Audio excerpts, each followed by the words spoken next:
Hi friends வணக்கம். 3 முடிச்சு serial promo review பார்க்கலாம். சேனல சப்ஸ்கிரைப் பண்ணிக்கோங்க. பெல் ஐகான கிளிக் பண்ணி ஆல் அப்டின்றத செலக்ட் பண்ணிக்கோங்க.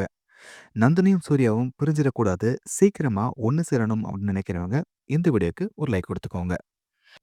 இங்க அருணாச்சலம் பார்த்தீங்க அப்படின்னா, சூர்யாவும் நந்தினியும் ஒண்ணு சேர்ந்துட மாட்டாங்க அப்படின்னு தவிச்சிட்டு இருக்காரு. அதுக்காக எல்லா முயற்சியும் எடுத்துட்டு இருக்காரு. ஆனா சுந்தரவல்லிக்கு நந்தினிய கண்டாலே பிடிக்கல. செம்ம டென்ஷன் ஆகுறாங்க. போதாக்குறைக்கு இப்போ நந்தினிய காரணமா வச்சு ஸ்டேஷன் வரைக்கும் போயிட்டு வந்ததால, இப்போ சுந்தரவல்லிக்கு நந்தினி மேல இன்னும் வெறுப்பும், கோவமும் அதிகமாகுது.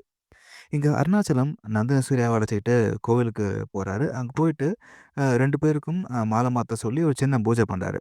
ஏன்னா, நந்தினி வந்து ஒரு ஆபத்துலேருந்து இப்ப மீண்டு வந்திருக்கான்னு சொல்லிட்டு அந்த பூஜைலாம் பண்றாரு. இங்க வீட்ல பார்த்தீங்க அப்படின்னா, சுந்தரவல்லி அந்த கார பெட்ரோல் ஊத்தி கொளுத்த ட்ரை பண்றாங்க.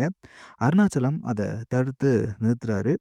சுந்தரவல்லி ஏன் அப்படி பண்றாங்க அப்படின்னா, ஒருவேள இந்த வேலைக்காரி என் கார்ல இருந்தா அப்படின்னு சொல்லிட்டு கொளுத்துறாங்களா? இல்ல இவளால இந்த அசிங்கம் எனக்கு அப்படின்னு சொல்லிட்டு இப்படி பண்றாங்களா அப்படின்னு தெரியல. ஆனா இது எல்லாத்தையும் சூர்யா ஒரு ஓரமா நின்னு ஜாலியா ரசிச்சு பார்த்துட்டு இருக்காரு. ஆனா அப்ப கூட சூர்யா சும்மா இல்லாம, சுந்தரவல்லிய இன்னும் கோவப்படுத்துறதுக்காக அந்த கார்ல பார்த்தீங்க அப்படின்னா, நந்தினி சூர்யான்னு ஒரு ஸ்டிக்கர ஒட்டி அது நந்திய வச்சே திறக்க சொல்றாரு. இது சுந்தரவல்லி பார்த்துட்டு இன்னமும் கோவம் அதிகமாகுது. இத பார்த்து நந்தினிக்கு, இவரு நம்மள வச்சு அவங்க அம்மாவ கஷ்டப்படுத்திட்டு இருக்காரு, காயப்படுத்திட்டு இருக்காருன்னு புரிஞ்சுகிட்டு, அந்த ஸ்டிக்கர கிழிச்சு போட்டுட்டு, இனிமே இப்படி பண்ணாதீங்கன்ற கையெடுத்து கும்பிட்டு கேட்குறாங்க. ஆனா சூர்யா வழக்கம் போல குடிச்சிட்டு, "ஏய் அதெல்லாம் நீ சொல்லாதன்ற" மாரி வசனம் பேசிட்டு இருக்காரு. இதுக்கெல்லாம் ஒரு முடிவு கட்டணும்னு சொல்லிட்டு நந்தினி யோசிக்கிறாங்க. என்ன பண்ண போறாங்க அப்படின்றது தான் பெரிய கேள்வியா இருக்கு.